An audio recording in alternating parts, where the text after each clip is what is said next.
Magandang hapon po sa ating lahat mga kabayan. Meron naman po tayong puntahan ngayon. Sumaklolo sa ating mga kabayan. Meron itong sakit po, no? At ang pagkakaalam ko mga kabayan, ito ay nag-iisa sa buhay.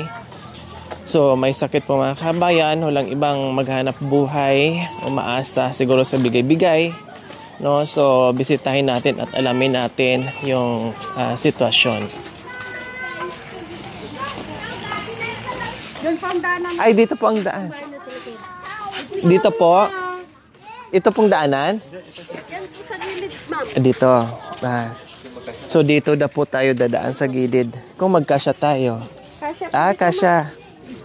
Kasyang-kasya. Hindi po namin ito sa amin po. Oh. Hindi naman kami nag-over the bakod eh. Sa gilid kami dumaan. Sa gilid the bakod. Kilo pa lang po kasi. Okay. So, kamag-anak po kayo dito. Anong pangalan ni tatay? Melchor. Si Melchor. Nasaan? Nasaan? Yan po yung bahay niya, ma'am. Dito. Andaan dito na naman. Dito po. Oh, dito. Pasensya na po. Okay lang po. Sanay po ako dyan. Ito po, ma'am. May mga bunga. Oh. Maliliit pa. Patulap. Kung nagkataon malalaki yan, ako kukunin ko talaga yan. Dito. Hello po. Magandang hapon. So, dito po nakatira si Kuya Melchor. Kumusta po kayo dyan? Sinong kasama niyo po dyan? Mag-isa lang dito sa bahay kubo. O kumusta pag umuulan? Hindi ka nababasa dyan? Kailang, syempre, malamig ano. Sinong kasama niyo po dyan? Kailang mag-isa? Nasaan na ba si misis niyo? Ha? Walay na. Hiwalay na. Nasaan po yung mga anak niyo? Po? Maynila po. Nasa Maynila. Ilan po ang anak niyo? Dalawa man. Dalawa. Lahat nasa Maynila po? Sino yung bibisita sa inyo? Yung mga kamag-anak ko marami, binibigyan ako ng pagkain ko. Oh, mainam. May mga kamag-anak kayo na mabait sa inyo at nagbibigay ng pagkain. Anong problema, Kuya Melchor? May sakit na po kayo. Anong sakit niyo po? TB. May TB kayo pero nagamot na. Nagagamot pa ako. Madami na-apply ko kanina yung gamot ko wala namang bakit. Ibig nyo sabihin, nag-uumpisa na kayo sa gamutan nyo? Magdalawang buwan sa Kormagam, sa 18. 2 buwan na po. At Binibili ko yung gamot. yung gamot nyo ay nagagaling sa health center? Oo, madam, kaya lang walang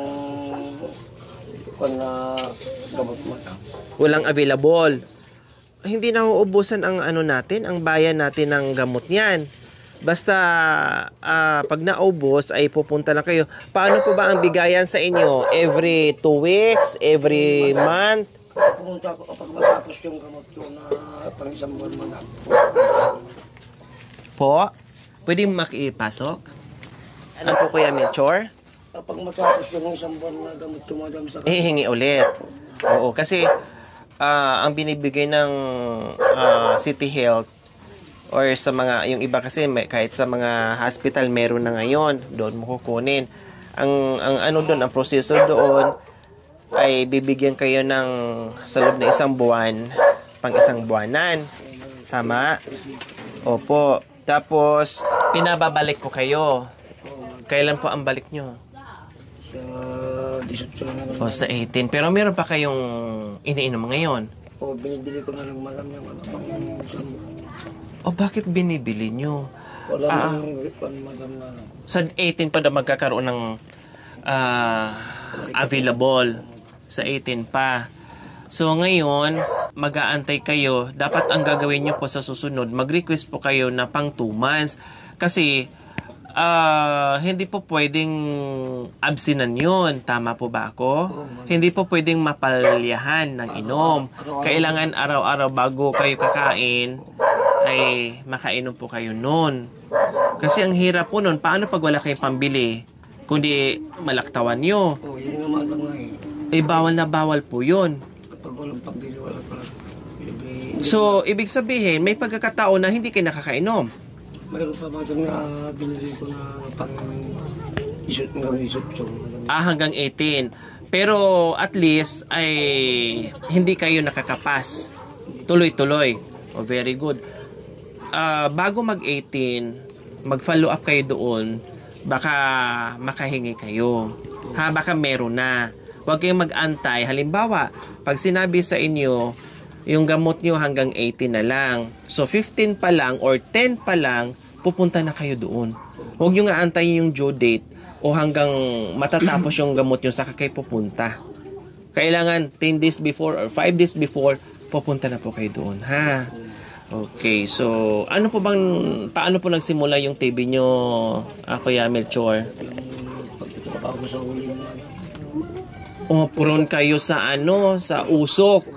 Tapos alikabok, syempre. Nang sinabi ng doktor ko, Bakit ano pong trabaho nyo bukod doon sa pag-uuling? yun lang madam ang Saan kayo nag-uuling dito eh? sa bundok madam yun. Ilang taon na kayo yung nag-uuling, Kuya Melchor? Tagal na naman. Kumbaga, yun ang binuhay mo talaga sa Madam yung pamilya mo. so nagbibigay kami ng sa Pag-uuling talaga. Nasaan si Mrs.? Bakit anong nangyari?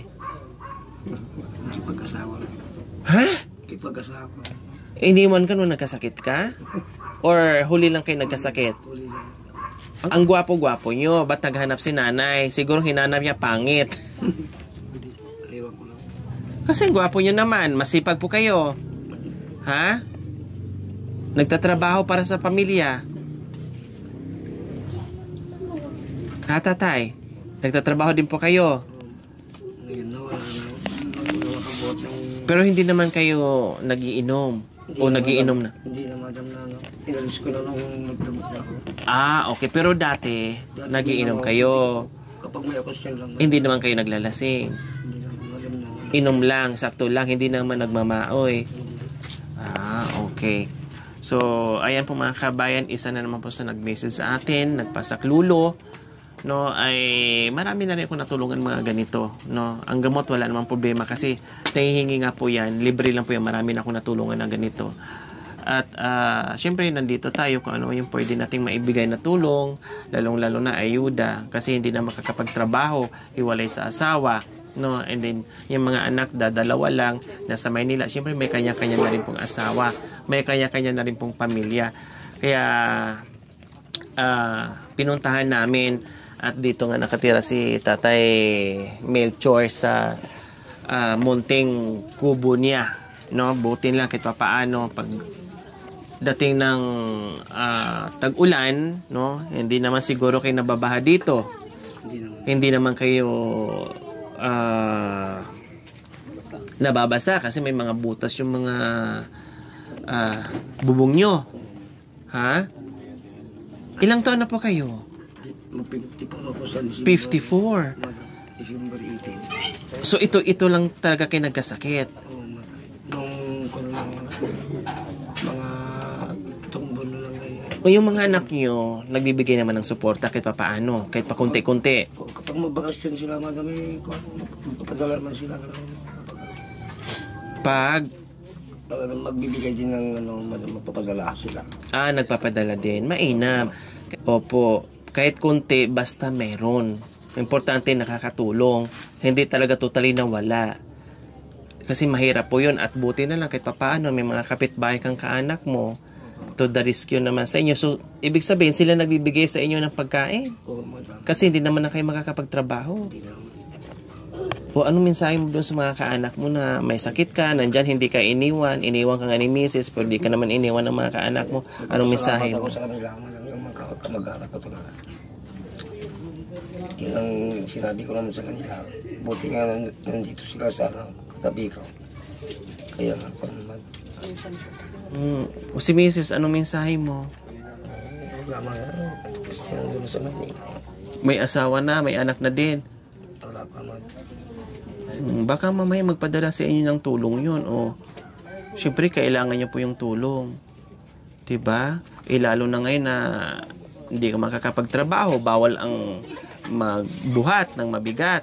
Kailangan pahinga ka lang, kain, lakad-lakad ng konti, pwede naman, magtrabaho ng konti, pwede naman, wag mabigat. Hindi mo na mabalikan yung trabaho mong mausok.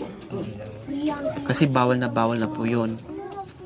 Diba? Tatay, ay Kuya Melchor. Oo, man. May mga kapatid din po kayo dito. Malayo, man. Saan din sa malayo? Pati dun sa Salvacion, man. Yung mga... Ayaw mong pumunta ng Maynila, pumisan doon sa mga anak mo. Maganda naman siguro doon. Pambira na ako pupunta sa Manila, man. Nagbabakasyon din po kayo doon. Pambira lang. Dito sila magpapasko, magang. Umuwi sila. Dinadalaw po kayo. Okay, sige. Meron kaming pagmamahal sa inyo, Kuya Melchor, ha? So, ayan po mga kabayan, ha, na bawasan na naman po yung ating mga nagminsay sa atin, sa ating Facebook page, kahit papaano. Si Bibi Heidi, last time, nasa San Carlos tayo. Dito mismo sa Rosales ng bayan ko mismo po mga kabayan. Isa naman po sa nangingi sa atin ng munting pagmamahal, no, na may sakit din. So, ganyan po ang ginagawa natin basta kaya ng oras at mabawasan natin yung mga nagmi-message sa atin. Although hindi man lahat kaagad-agad mapuntahan, pero unti-unti po mga kabayan. Siyempre, hindi po isa, dalawa, tatlo, o apat, o higit pa yung mga nagmi-message sa atin para humingi ng tulong. Kaya hindi lahat na nag-message sa atin ay mabigyan natin kaagad or mapuntahan. Nakadepende pa po tayo sa sobrang sa layo, no? Minsan talagang sobrang layo, hindi na kaya. Pag kaya, mga kabayan, ay pupuntahan po natin yan. Kaya, ayan, malungkot ang buhay ni Kuya Melchor dahil siyempre, dalawa lang ang anak, ay may pamilyado na din. No, mag-isa dito may sakit pa. Pag mga ganyan pa naman mga kabay na yung sanay sa trabaho, tapos nahinto na hindi makapagtrabaho, ay hinahanap mo yung trabaho, Kuya Melchor. No, naghahanap kayo ng, siyempre, hinahanap yung sa katawan nyo, yung trabaho.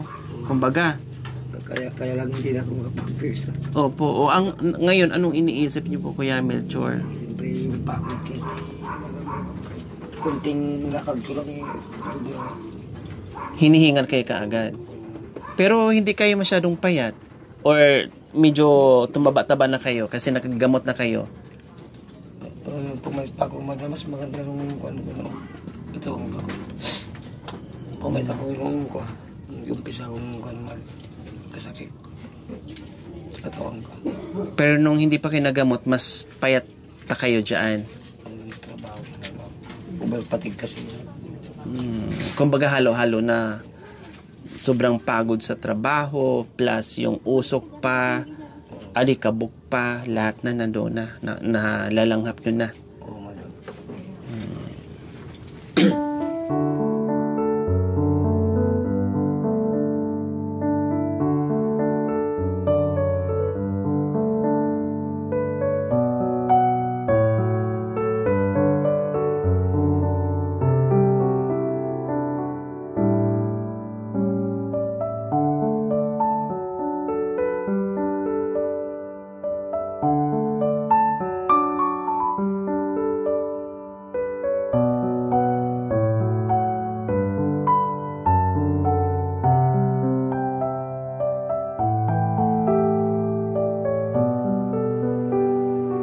Okay, so Kuya Melchor, pagpasensyahan yung aming munting pagmamahal. May bigas ka na. At yung ating groceries. Ayan. Siyempre, hindi lang yan. Meron kang cash o pang bili-bili ng ulam. Ayan, so ayan po mga kabayan. Isa na naman sa nakatanggap si Kuya Melchor. Maraming salamat po sa ating walang sawang pagmamahal ng ating sponsor, from Milan, Italy po mga kabayan, no? Talagang mula noon hanggang ngayon ay patuloy sa pagmamahal at pagbibigay ng tulong dito sa mga kabayan natin. Kaya maraming salamat po muli from Milan, Italy sa iyong ginitawang puso. Naway pagpalain po tayo ng Panginoong Diyos sa araw-araw. Naway ibigyan po tayo ng kalakasan ng katawan sa araw-araw. Naway ibigyan po tayo ng mahabang buhay. Pang sa ganoon, marami pa tayong matulungan na gaya nila sa mga kabayan. Salamat po sa biyayang binigay niyo, madam. Salamat po. Ayan, walang naman po Kuya Melchor. Mayroon ditong Kuya Melchor? Merienda kayo habang kayo ay nag-aantay sa inyong pagkain. Galing po pala kayo sa lakad.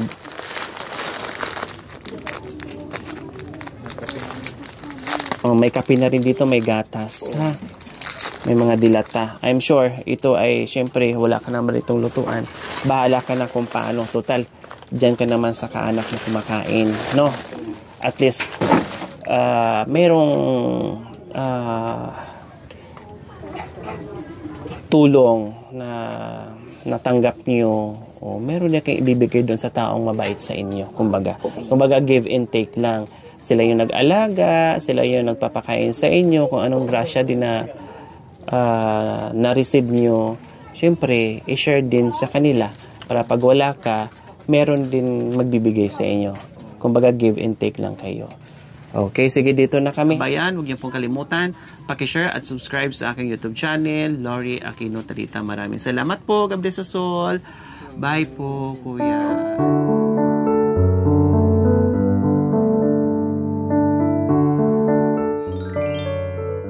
Thank you for watching. Don't forget to like, share, and subscribe.